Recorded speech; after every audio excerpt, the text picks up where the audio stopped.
पंडित जी की कजिन और बचपन की बेस्ट फ्रेंड रेखा जी अपनी पोती शिविका के लिए बहुत परेशान थी। वजह यह थी कि शिविका ने मॉडलिंग और एक्टिंग को अपना करियर बनाया था। उसने अपने दिमाग में ये बिठा लिया था कि अगर इस फील्ड में सक्सेसफुल होना है तो उसे बहुत पतला होना होगा।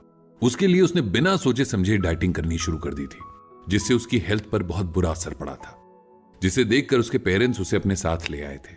ये सब बातें रेखा जी ने पंडित जी को बताई थी। पंडित जी ने शिविका की दादी यानी रेखा जी से यह कहा था कि वे शिविका को लेकर उनके घर आ जाए ताकि वे और सरला जी उसे अच्छे से समझा सके। आज शिविका और रेखा जी उनके घर आ रहे थे। सरला जी तो 2 दिन पहले से ही तैयारियों में बिजी थी।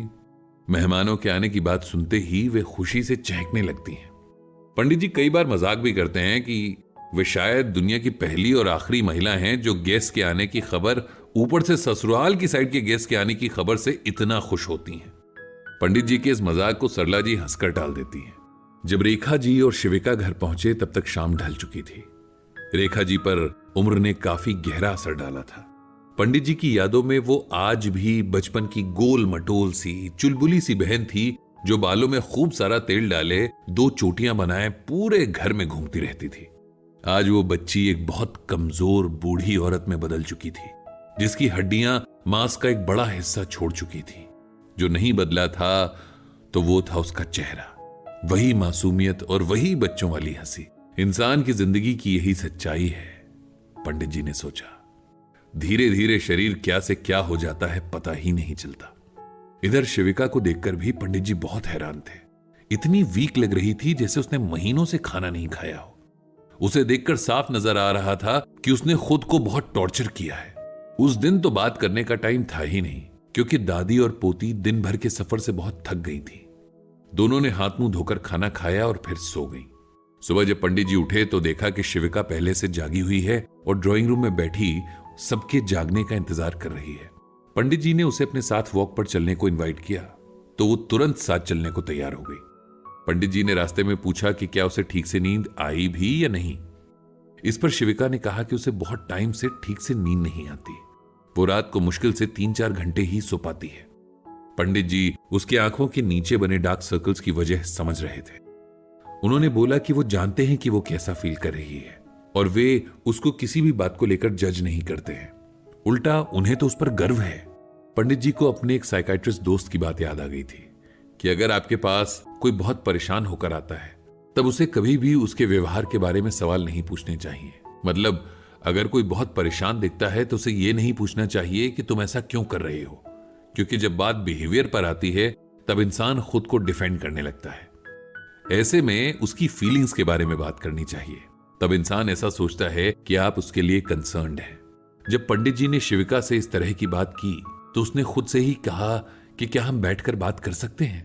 तब पंडित जी और शिविका पार्क की बेंच पर बैठ गए। शिविका ने पंडित जी को अपने मन की बात बतानी शुरू की। उसकी बात सुनकर पंडित जी को बहुत ज्यादा हैरानी हुई और उसके लिए बुरा भी लगा कि हर कोई उसे गलत समझ रहा था। शिविका ने बताया कि जैसा वो जानते ही हैं कि एक्टिंग और मॉडलिंग उसका बचपन का सपना था, जिसके लिए उसने बचपन से ही बहुत मेहनत भी की थी। उसके पेरेंट्स ने कभी भी टिपिकल पेरेंट्स की तरह उसे डॉक्टर या इंजीनियर बनाने के लिए फोर्स नहीं किया। ग्रेजुएशन करने के बाद जब उसने मुंबई जाने का डिसीजन लिया तो उसके माँ बाप ने उसका साथ दिया। मुंबई में जब वो 1 साल का एक्टिंग कोर्स कर रही थी तभी उसने अपने पेरेंट्स से कम पैसे लेने की सोच ली थी।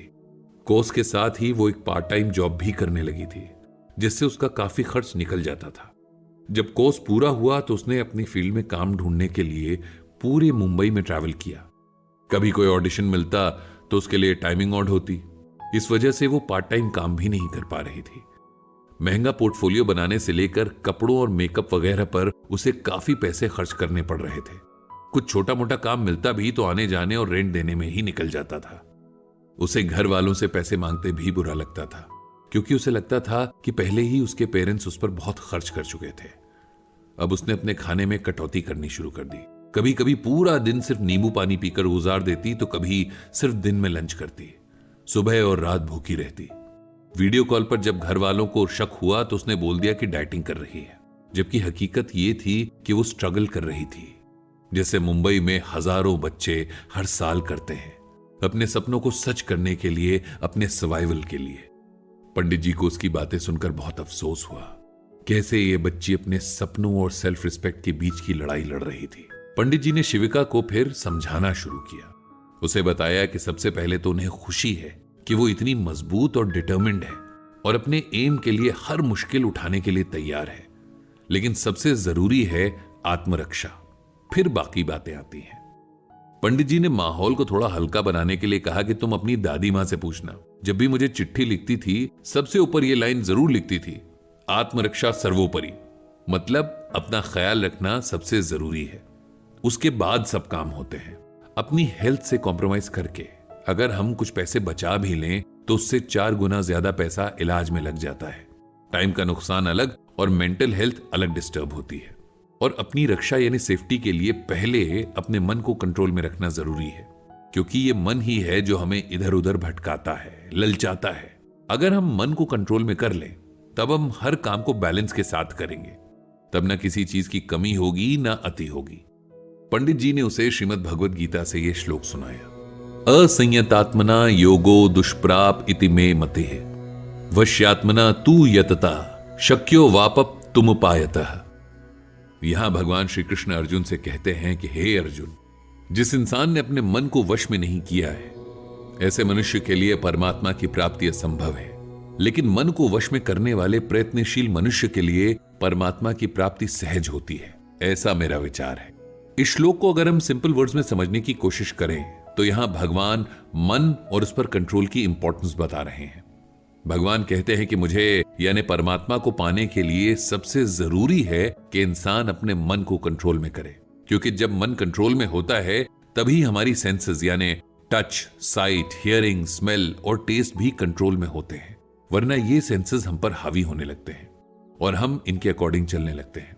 इसीलिए भगवान ने कहा है कि जिसने अपना मन अपने कंट्रोल में कर लिया है उसके लिए मुझे पाना पॉसिबल है।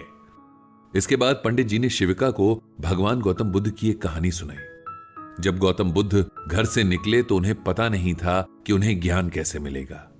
उन्होंने अपना खाना और पानी दोनों बंद कर दिया और ध्यान यानी मेडिटेशन करने लगे। इससे उनका शरीर बहुत कमजोर हो गया और उन्होंने सोचा कि ऐसे तो बात नहीं बनेगी। वे ये सब सोच ही रहे थे कि उसी टाइम वहां से कुछ महिलाएं पानी से भरा मटका अपने सिर पर रखकर वहां से निकली। चलते हुए वे सब एक गीत गा रही थी। उस गीत के बोल कुछ इस तरह थे, तानपुरे के तारों को कसकर रखो, लेकिन इतना भी न कसो कि वे टूट जाए। ये सुनकर गौतम बुद्ध हैरान हो गए। उन्हें लगा जैसे ये मैसेज उन्हीं के लिए था कि अपने शरीर रूपी तानपुरे को कस कर रखना चाहिए, लेकिन इतना भी न कसें कि शरीर ही नष्ट हो जाए। तो बेटी शिविका, तुम भी इस बात का ख्याल रखते हुए खूब मेहनत करो, तुम जरूर सफल होगी। इतना कहकर पंडित जी ने शिविका के सर पर अपना हाथ रख दिया।